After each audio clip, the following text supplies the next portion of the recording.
Personal story segment tonight. A new study out of George Washington University says that liberal people using the internet are less tolerant than conservative net users are. Also, 71% of Americans younger than 25 believe what they see on the net is as or more trustworthy than what they get from the mainstream media. Joining us now from Washington, Kate Obenshain, a Republican strategist, and Kirsten Powers, Democrat and Fox News analyst. So, Powers, I always knew that liberal people were more sensitive to criticism, more sensitive to disagreement. And according to the study, 22% of liberals have ended digital relationships, whatever they are, because somebody disagreed with them politically. For conservatives, the number is 15%. And you say?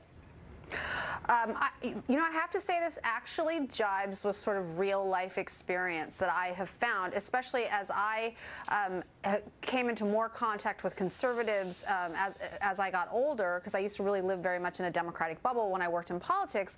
I did find that they were much more open to sort of hearing other viewpoints, where I think liberals, because they are so used to controlling all the media, pretty much, academia, that for them, when they hear things that don't jibe with what they want to hear, it's very disconcerting and unsettling to them, and it doesn't surprise me that they're really less interested, whereas conservatives are kind of used to it. They've lived in a world where pretty much, the whole media has been sort of liberal. So they're used to the joust more than the yeah, I think that they don't. They just have they just sort of expect it, where the liberal is sort of taken aback because they feel like, what are you talking about? Everybody knows that what I think is right, and nobody thinks differently. And you say, Ms. Obenshain?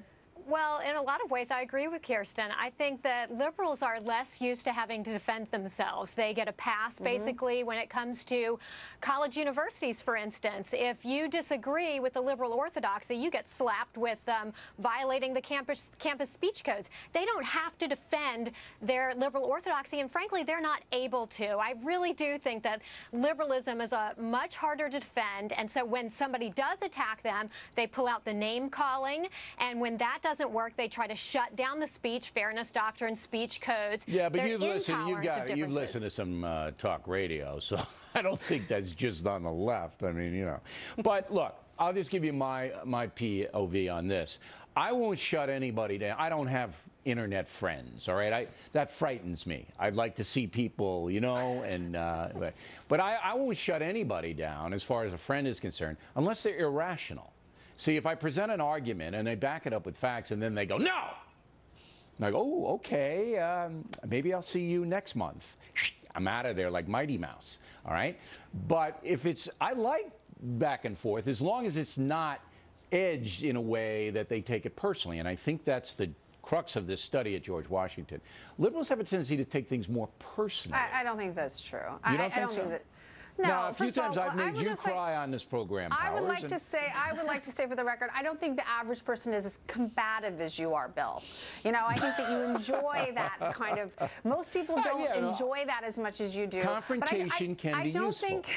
I don't think that liberals have some, emotional issue. I just think that I think Kate is right. I mean, I have found this to be true. It's why I think a lot of conservative columnists are more interesting than liberal columnists, is because conservatives are always arguing their case, whereas liberals are just assuming everyone agrees with them. Let me ask you this, Powers. San Francisco is a liberal city, correct? And liberals just go there because there's other liberals there. Can you name one American city where conservatives just go there beside the villages in Florida? And that's golf. What are you talking about? That's like the entire golf thing South. going on down there. But the Upper West Side of Manhattan, Greenwich Village.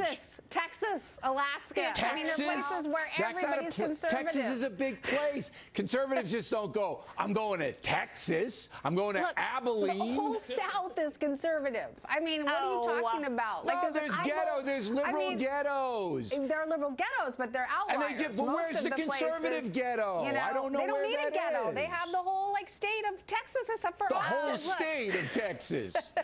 I think you obviously haven't been to Dallas. All right, Kate, I'm giving you the last word. Why aren't there conservative ghettos? That's what I want to know.